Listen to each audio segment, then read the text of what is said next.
She ജിൻപിങ്ങിന് എന്തോ അസുഖമുണ്ട്. ആ അസുഖം എന്താണ് എന്ന് ചിലരൊക്കെ അങ്ങനെ കണ്ടുപിടിക്കുന്നുണ്ട്. അദ്ദേഹം ഏറ്റവും അവസാനം പ്രത്യക്ഷപ്പെട്ട 2 പരിപാടികൾ, ഒന്ന് അദ്ദേഹം റഷ്യയിലൊരു ചോടി പങ്കെടുത്തിരുന്നു, മറ്റൊന്ന് വിയറ്റ്നാം പ്രധാനമന്ത്രിയായിട്ടുള്ള ഒരു കൂടിക്കാഴ്ച നടത്തിയിരുന്നു. അതിൽ ഷീ ജിൻപിങ്ങിൻ്റെ തല അസാധാരണമായി ഇങ്ങനെ കിടന്ന് വിറയ്ക്കുന്നുണ്ട്, മുഖം ഒരു വശത്തേക്ക് തല ഇങ്ങനെ കൂടി പോകുമ്പോൾ അദ്ദേഹം ഇങ്ങനെ ആക്കുന്നു. അപ്പോൾ അത് അദ്ദേഹത്തിൻ്റെ എന്തോ രോഗാവസ്ഥയുടെ പ്രത്യേകതയാണ്, അതുകൊണ്ടാണ് അദ്ദേഹം വരാത്തത് എന്നൊരു തിയറിയുണ്ട്. ഇതിനപ്പുറം വേറൊരു തിയറി, ചൈനയിൽ വലിയ തോതിലുള്ള പേർജിങ് നടക്കുന്നു. പേർജിങ് വെച്ചാൽ സൈനിക ഉദ്യോഗസ്ഥരെ പലരെയും പുറത്താക്കുന്നു.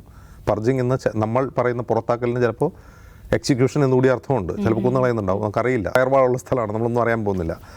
അത് ഒരു തിയറിയാണ്. അപ്പോൾ ആ പേർജിങ് നടക്കുന്നതിൻ്റെ ഭാഗമായി അദ്ദേഹം എന്താണ് തീവ്രമായി പണിയെടുക്കുകയായിരിക്കും. അത്തരം പരിപാടികളിൽ പങ്കെടുക്കുന്നതാണ് ബ്രിക്സ് പോലും ഉപേക്ഷിച്ചുകൊണ്ട് അദ്ദേഹം അതിൽ കോൺസെൻട്രേറ്റ് ചെയ്തിരിക്കുകയാണെന്നുള്ളൊരു തിയറിയുണ്ട്.